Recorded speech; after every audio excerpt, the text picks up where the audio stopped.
Hey, it's Eric Whiteside, Whiteside Tactical Solution. One thing we've been doing was getting into the schools and actually teaching students about the body. This time we were talking about the circulatory system. When it came to the circulatory system, because we're actually gearing up to get about 250 students CPR certified. So we're looking at the circulatory system, getting more familiar with it, understanding the importance of chest compression. And with my assistant right here, Sam, we actually broke it down so they can actually see everything. So what we're going to do is actually take them apart so you can get an inside view of what the body looks like on the inside as well.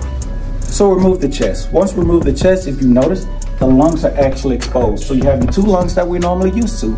Then if you notice, the heart is right here. A lot of times when we're talking about this, we think that the heart is actually all the way to the left of the body, which is not true. The heart is truly towards the center and rotated towards the left. And we need to realize that your heart is about the size of your fist. So if you ball up your fist and put it in the center of your chest and rotate it slightly to the left, that's where the heart is located. So as you can see on Sam, you have your two lungs, and if we remove the lungs, so we're able to remove the lungs. After we remove the lungs, you notice that the heart is now exposed. Again, it's the size of a fist, so you ball a fist up, it's about the size of the fist. Notice you have both your blue and your red. Your blue is going to show that this is deoxygenated blood. So that means it's coming from your organs and it's going to say, hey, we need to pick up oxygen. So it's going from the organs and it's going to the lungs. But in order to get to the lungs, it must travel through the heart. If you notice here, that's what this blue is. So it's dumping out from the upper and the lower part, what we call a superior vena cava or superior vena cava, and an inferior vena cava, which is located down here. They're both dumping, as you can see here, they're both going to dump into our right atrium. Then from there, it goes through the right ventricle, then on to the lungs. As it gets to the lungs, it's going to pick up the oxygen, so the carbon dioxide is going to get off. The oxygen is going to jump on. I tell people, you think of it like Uber. When you take an Uber, you take Uber to different places. The same thing when it comes to this. Carbon dioxide say, hey, I don't belong here. Oxygen say, I do belong. So carbon dioxide is going to jump on those red blood cells, say, hey, take me to the lungs so I can go ahead and get off there. And at that point, or that point where they're going to, the oxygen just waiting on the Uber and say, hey, I'm waiting on you to pick me up. And once that carbon dioxide jumps off, the oxygen jumps on at the lungs. Then after the good oxygen or the good blood jumps on, it then travels back into the heart, and from the heart all the way to the rest of the body. One thing we did was actually break it down to make sure the students truly understood what was going on. And later on in this video, you will see that they're going through it. And one thing was very unique was we actually had an opportunity where we had hearts donated, not human hearts, but these were pig hearts. They were donated to us, so we were able to get these students to actually dissect the hearts and take a look on the inside. Normally, when we're in school, we're used to a regular heart like this. Then we open it up, and once we open up, we can see the different areas.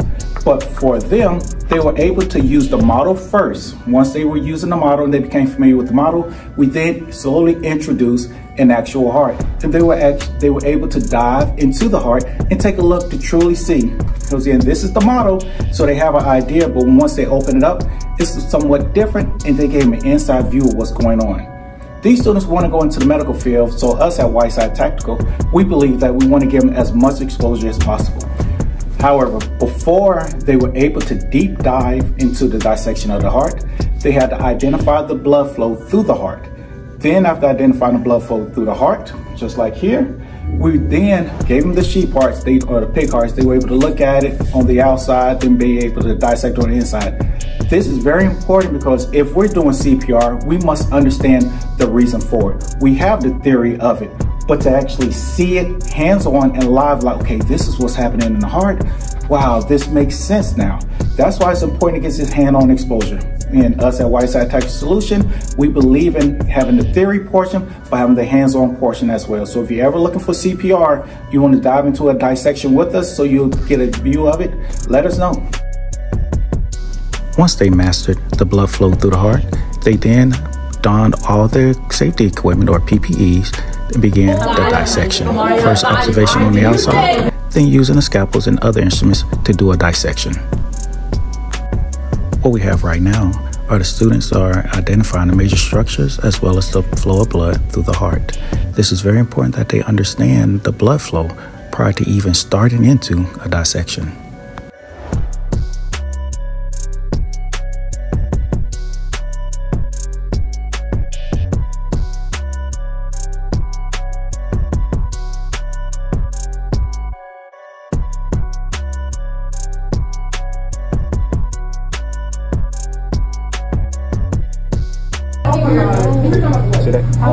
Elbows down. Boom. Yep. That's what I like. That's how you get an idea of it. You got your elbow. I know, she's just going in. What are we cutting?